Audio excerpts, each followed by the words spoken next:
Hello everyone, happy holidays, whatever holiday you celebrate. I am here to give you a tour of my home lab. I always enjoy when people share their home networks and what sort of hardware and software they're using. It always gives me ideas, so I'm here to share it with you guys today. Hopefully you enjoy it.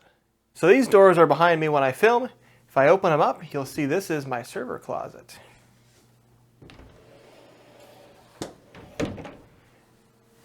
So this is kind of the home lab in the home lab. This is where the real stuff happens. Table out here is where I film. Back here, this is all the good stuff. Everyone loves a good rack. Server rack, at least.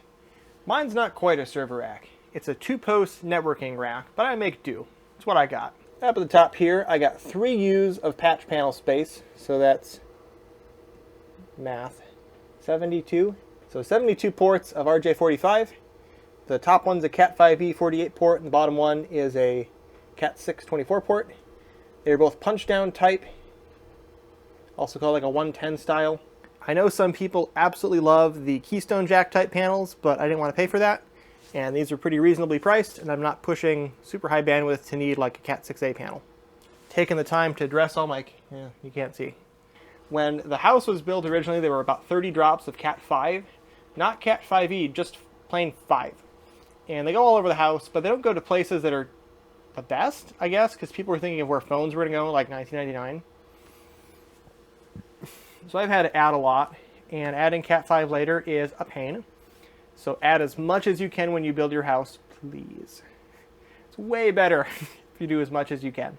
So I've added enough drops over the years to get into these 2-patch panels. One of them is dedicated to things that go outside, so a camera's access point. I have an access point on my deck, which I love very much because my house is very brick, and Wi-Fi does not like brick and reinforced concrete.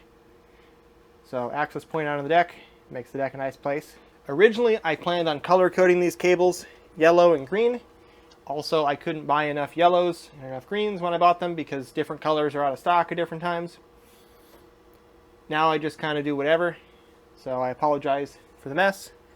The RJ11s are actually part of my one-wire sensor network. So before I did YouTube, I put in a Dallas one-wire sensor network, and that measures the temperature all over my house using the phone-style wires.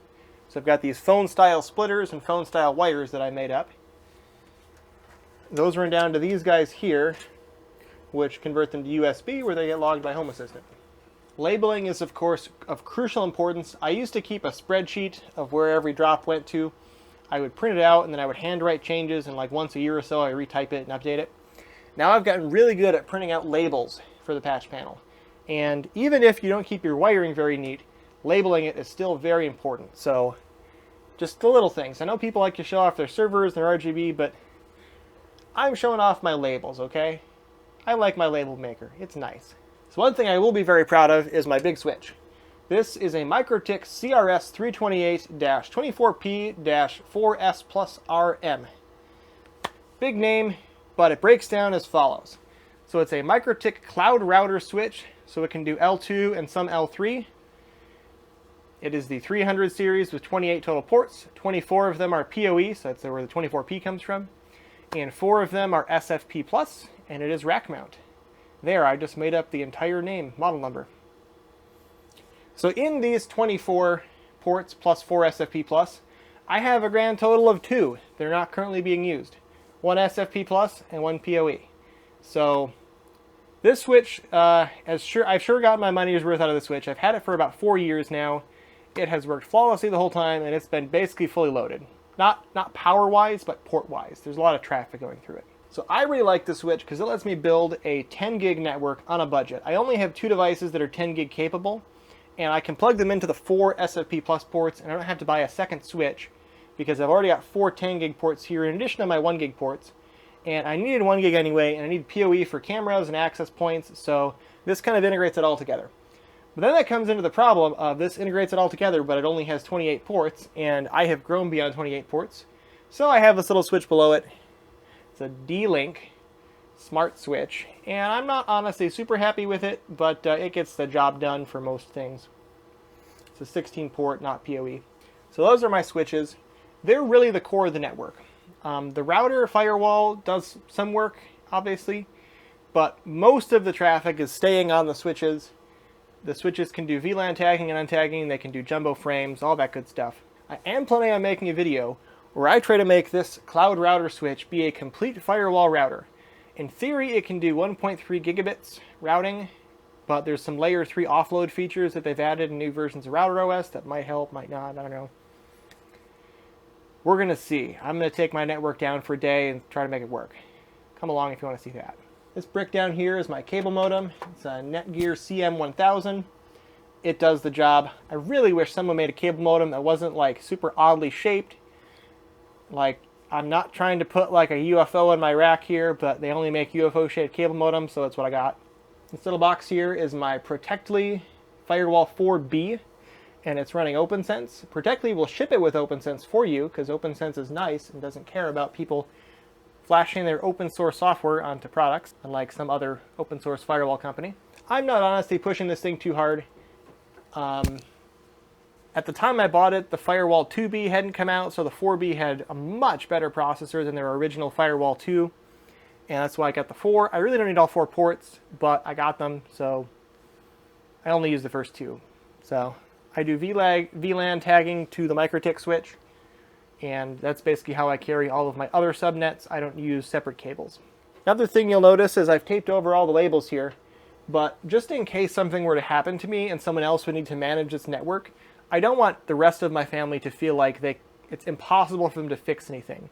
Or like, I don't want someone to feel like they have to throw this all away and replace it because they're not able to log in or anything like that. So on all of the critical pieces of infrastructure that are absolutely essential to the internet, I have written the IP address, the username, and password, and I've put them on a label maker label and stuck them on, and then I taped over it with blue tape so you guys don't see it. And this way, if anyone that's not me really needs to get in and fix something, or I need to talk them through something over the phone or anything like that, it's here. Again, if someone were to physically get into this closet, they could do a lot more damage anyway. I'm not terribly concerned about having the names on my things in my home network. For a business, that would probably not be the best way to go, but for Homelab, I think it's good at least to make sure that your family can still have internet and you don't break everything that badly. Continuing down the rack, we got this guy. This is my TrueNAS server that I built myself. It features a AMD pile driver CPU, which was real bad. Performance is awful. It's got 16 gigs of DDR3 RAM and 2 6 terabyte and 1 5 terabyte hard drives that are both separate ZFS pools. So the single disk ZFS pool I use for backups. The double disk pool, I have a mirror and I use it for most of my data. It's where I keep all my video editing data. This has a 10 gig card. It's an Intel X520 direct attach, and it's connected with a direct attach copper cable up to the switch. I'm definitely able to saturate the bandwidth of the hard drives going to this thing, over 10 gig. For video editing, the ARC hit rate is fantastic because I tend to be scrubbing back and forth across the same couple files when I'm editing a video. And so I'm able to hit 10 gig speeds with this. So sustained read and write speeds when I actually get to the drives and I'm not in cache, maybe about 2 gigabits per second or so. And that's mainly the limit of the 2 spinning hard drives. Very bottom here, I have an APC smart UPS. I don't know why they call it smart. It's one of the dumbest things I have in the rack. This thing is mainly just to get you through really short power outages and power flickers. It's not going to keep any of this stuff alive for super long. If I have a long power outage, I can shut down the server and keep the Wi-Fi running for, I don't know, maybe half an hour to an hour. Beyond that, it's going to be a rough time. You need a much bigger battery to deal with that. If any battery companies want to sponsor me. Yeah. Let's move on to the shelf. On this shelf, I have a mix of servers that are chilling and camera equipment. All of it needs power. All of it sits here on this shelf. Close enough to the rack where I can run Ethernet. Put monitors here if I need to. I can do long HDMI, whatever I need. It's all here. This little guy here is my production Proxmox server. The little tiny thing is an Asrock A300 DeskMini, which features a Ryzen 2400G. I initially built this planning on using it as my studio desktop. This was going to be my makerspace originally before I got into YouTube. And I thought this little computer would be great for doing some basic stuff like remote desktop to my computer upstairs, which has more power. I could do open CAD files, things like that. So I built it. I was planning on 3D printing a case for it, which I never did, which is why it's so darn tiny. But it's got 16 gigs of RAM, a pretty decent processor, 500 gig SSD, and I use that for running all of my critical home infrastructure that I don't want to mess with or play with for videos. Over here, we have my favorite big cube, the HP Micro Server Gen 8 that was sent to me by a viewer. This thing is great for testing out new Proxmox releases. I can try different things on it, make videos about it. It's got HP ILO, which I absolutely love. Every server should have IPMI, although we can't always afford it, and I totally understand that. It only has gigabit Ethernet, so I might have to upgrade it someday. I guess we'll see about that. You'll see if you come along with me. But it's a great test platform, and I love it very much. Finally, we've got the cluster. I made a couple videos on this. It's been very popular. 3 of these Dell-Wise 5060 thin clients. They make up my Proxmox cluster, also with Ceph.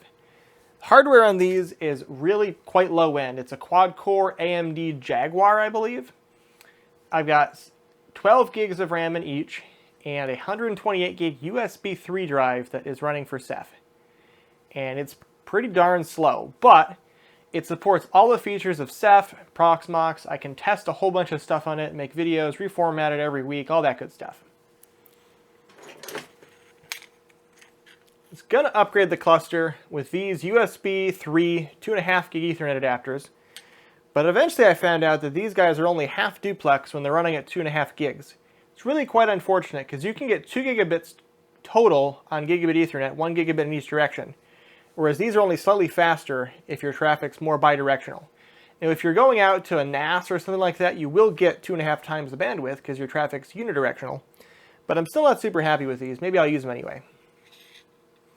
Apparently, this is a problem with the Realtek chipsets, and the Aquantia USB 3 chipsets don't have the problem, but they're also not nearly as common. Finally, we have Jane Cobb, the hero of Canton. Oh, finally in this room. This is my VexIQ Volunteer of the Year award that I got. When I went to a competition as a spectator, and ended up running the event, because they didn't have anyone qualified there, and I knew what I was doing better than they did. So, don't be too good with computers, you'll have the tech support for everyone. So I'm not a terribly organized person, but I don't want to lose stuff. I don't want to have to be going and buying small parts because they came in a kit with something I bought and I lost them. So here in this shelf here, I keep boxes for all of my relatively expensive computer parts that I've bought over the years, mostly containing manuals and extra parts. So things like motherboard boxes, I usually put the case parts in the motherboard box. I kept this thing because it's beautiful and I love it, even though I have no use for it again. Still love it. This kind of stuff stays down here under the rack, along with my trusty box of Cat 5e and my other trusty box of Outdoor Cat 5e.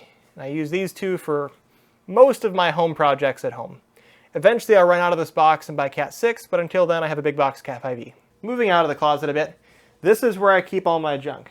Over there is where I film, and when I want to keep that area clean for video, this is where all the stuff goes. Tons of cables, partial parts for projects, new projects, old projects. It all piles up here until I really have a time to sort it properly. So I am not a super neat person. If you're not a super neat person like me, that's fine. Not everyone can have beautiful cables like you see on Reddit. Another little star of the show here. This isn't a lot of my videos and it kind of sits on a bench. But this is really the server that I use for testing as my first choice. So this is an AMD 3400G APU. As the box says, it's an Asrock B450M Pro motherboard. Both of these were pretty darn cheap when I bought them, which is why I picked them. It's got a pretty basic feature set, some basic onboard graphics, which honestly are perfectly fine for most people. Gigabit Ethernet, USB 2, USB 3, some PCIe lanes. I can even do dual GPUs if I really wanted to. It gets reformatted all the time for all kinds of different things. It's currently running Eve NG bare metal. I've been playing with that. Maybe I'll make a video about it. Let me know if you love Eve. And this is honestly more than anyone needs for a home server. It can do plenty of transcoding on the Vega graphics. It can do 3D, light gaming. I got 32 gigs of DDR4 RAM in it and a 500 gig SATA SSD. I've gotten asked before why I don't have a case. And the answer is because I bought this to go in the rack case, but decided that this was too good for the rack. And TrueNAS does not need this kind of power. So I put it to work doing all kinds of stuff, and cases cost money, and it looks good on video being open. So yeah, you should probably put your stuff in a case, but I'm saving some money here. So here in the laundry room, this is sort of my intermediate distribution frame, or IDF if you will. This room is on the second floor, so if I really need to run Ethernet from a second floor room, I can run it here, switch it, and send it down to the basement. And so to get high bandwidth in this room, I pulled this. This little tiny thing here is a single mode fiber. And I'm currently only running 1 gigabit over it with SFP transceivers, but I could easily upgrade this to 25 gig or 100 gig in the future, which is pretty darn fast for this tiny, tiny little thing. So the media converter I'm using is this TP-Link. I'll probably put a link to it somewhere because I do like it. It's less than 20 bucks. I got the SFP transceiver from fs.com. Overall, running fiber in my house was a super easy thing to do. So I haven't done it yet, but I plan on eventually upgrading this to a nicer switch and running 10 gig from here down the line to my bedroom, either with 10 gigabit Ethernet or with fiber. But that'll be another project. For now I'm running 1 gig fiber. It's plenty. I've got my Home Assistant radios. This is an old security system that we used to use. So Wi-Fi is of course a very important component in a network. I use these TP-Link Omada series access points. This one is an EAP225. They're pretty darn cheap, PoE powered. They're centrally managed with the Omada controller. I also have one of the 235-Wall models that has a built-in 4-port switch that is very helpful. And someday I will probably upgrade to their Wi-Fi 6 hardware, eventually. So I get a lot of questions about my own personal computer, and this is it. So here is my computer, which I've taken the cover off for you to see. This is my workstation. I originally planned on doing all my virtualization on here, but things kind of got in the way of that. So I basically just use this for video editing and gaming now. I have a Ryzen Threadripper 1950X. That's a 16-core, 32-thread monster. Currently 32 gigs of DDR4, although I'm going to upgrade that to 64 for a video coming up. Got a Radeon RX 5700 XT. This thick boy is causing me so much pain right now because it covers over the second PCIe slot of 4. And I really want to use all 4 of them because, you know, you got slots, you kind of got to want to put stuff in them to make test things. Down at the bottom, down here, a little red card. That's an Asus 10 gig network card with the Quantia chipset, Quantia Action. I have had really good luck with this. Apparently some people have trouble with it, but I absolutely love it. It was not very expensive at just 10 gig and also multi-gig, so 2.5, 5, 1 gig. What else is there to say about this? Threadripper is a monster. I got the Threadripper platform planning on putting multiple GPUs in here and doing GPU pass-through, and I'm still working on that. I got a video coming up where I'm trying to do Proxmox GPU pass-through in the simplest way possible. Hopefully you guys like that. After that, I'm going to try some stuff with NVIDIA Tesla cards and do multi-GPU. And that's all going to happen in this system because this is really the only thing I have powerful enough to do like 4 gaming machines at once. The Threadripper can certainly do that for sure. So I hope you've enjoyed this little tour here of my home lab and my home network. I always enjoy seeing other people's setups. I hope you've enjoyed the same. If you have any questions about anything, feel free to ask them in the comments. I have a Discord as well. You can hop in there and ask me directly.